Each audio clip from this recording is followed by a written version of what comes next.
আনন্দবাবু কোনো কালেই ভূতে বিশ্বাস করতেন না। সেই আনন্দবাবুকেও কিনা শেষ পর্যন্ত ভূতে বিশ্বাস করতে হলো। কি এমন ঘটেছিল যাতে ভূতে চরম অবিশ্বাসী এই আনন্দবাবু ভূতে বিশ্বাস করতে বাধ্য হলেন? তাহলে ঘটনাটি শোনা যাক। আনন্দবাবু ভূত প্রেতের এমনই বিরোধী ছিলেন যে তিনি এগুলিকে মানুষের কারসাজি ছাড়া কিছুই মনে করতেন না। তাই কখনো কোথাও কোনো গাছে কেউ গলায় দড়ি নেবার পর যখন সবাই ওই গাছের ধারে পাশে যেতে ভয় পেত, কেউ কেউ আবার ওই গাছের ডালে অন্ধকারে কাউকে কাউকে ঝুলতেও দেখত, তখন গভীর রাত্রিরে সেই গাছে চড়ে সেই গাছের ডাল ধরে দোল খেতে আনন্দবাবু খুব মজা পেতেন। আবার কোথাও কোনো ভুতুরে বাড়ির সন্ধান পেলেই যতক্ষণ না সেখানে রাত কাটাচ্ছেন ততক্ষণ তিনি শান্তি পেতেন। শ্মশান, গোরস্থান, নদী, জঙ্গল সব জায়গাতেই তিনি ভূত খুঁজেছেন, কিন্তু কোথাও ভূতের সন্ধান পাননি। সেই আনন্দবাবু একবার তার দূর সম্পর্কের এক ভাইপোর বিয়েতে যাচ্ছিলেন। ভাইপো অনেক কাকুতি মিনতি করে বলে গেছে তাকে, তাই আর না গিয়ে থাকতে পারলেন না। দুপুরে খাওয়া দাওয়ার পরই বেরিয়ে পড়লেন তিনি। ট্রেনে উঠেই জানলার ধারে একটা সিট পেয়ে আরাম করে বসেও পড়লেন। তিনি বসতে না বসতেই হঠাৎ করে এক ভদ্রলোক এসে তার প্রায় গা ঘেঁষেই বসে পড়লেন। পরনে সাদা ধুতি পাঞ্জাবি, মাথা ভর্তি পাকা চুল, চোখে মোটা প্রেমের চশমা, গায়ে ভকভক করছে দামি সেন্টের গন্ধ। বোঝা যাচ্ছে ভদ্রলোক বেশ শৌখিন। সেই ভদ্রলোকটি আনন্দবাবুর দিকে মুচকি হেসে বললেন, আরে আপনিই তো আনন্দবাবু, ভাইপোর বিয়েতে যাচ্ছেন বুঝি? আনন্দবাবু তার দিকে ফেল ফেল করে তাকিয়ে বললেন, হ্যাঁ, কিন্তু আপনি জানলেন কি করে? আপনাকে তো ঠিক চিনলাম না। ভদ্রলোকটি আবার হেসে বললেন, আপনার নামটা জানা অবশ্য বিচিত্র কিছু নয়, কারণ আপনার বুক পকেট থেকে উকি মারা আই কার্ডে আপনার নাম ও ছবি দুই স্পষ্ট দেখা যাচ্ছে। তবে আমি জেনেছি আপনার ভাইপোর কাছ থেকে।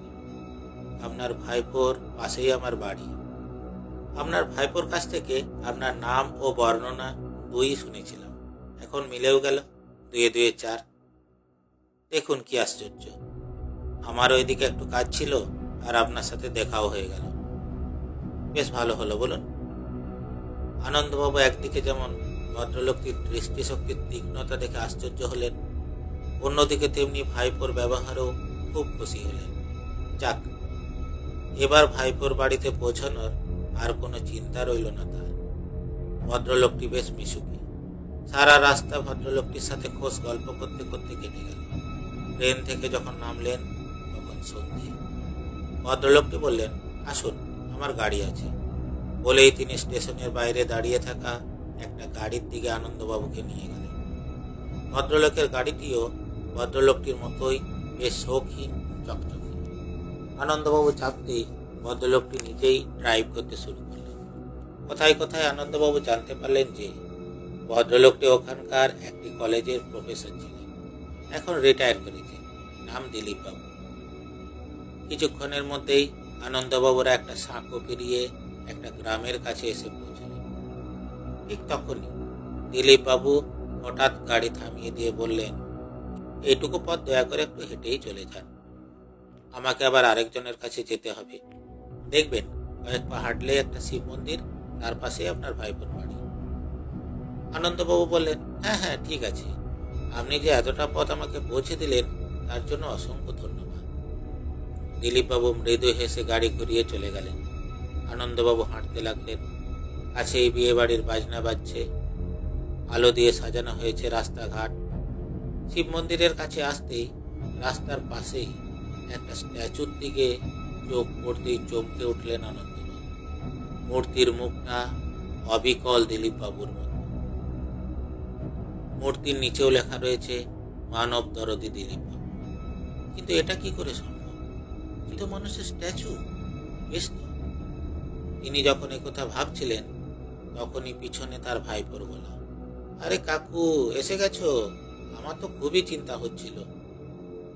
আনন্দবাবু বললেন, কিন্তু এই মূর্তিটা কার বলতো? ভাইপো বলল, উনি আমাদের গ্রামের এক মহান মানুষ ছিলেন গো কাকু। এই গ্রামের প্রতিটি মানুষের প্রচুর উপকার করেছেন, তাই গ্রামের মানুষ ওনার সম্মানে এই স্ট্যাচুটি বানিয়েছে। আনন্দবাবু হতবাক, ছিলেন মানে? ভাইপোটি বলল, বড় দুর্ভাগ্য। নিজের গাড়িতে করে স্টেশন থেকে বাড়ি ফিরছিলেন, হঠাৎ গ্রাম ঢুকতে সাকোটার কাছে এসে গাড়ি উল্টে মারা গেলেন। আনন্দবাবুর মুখে তখন আর কোনো কথা নেই। তিনি তাহলে এতক্ষণ ধরে সত্যিই ভূতের সাথে এলেন?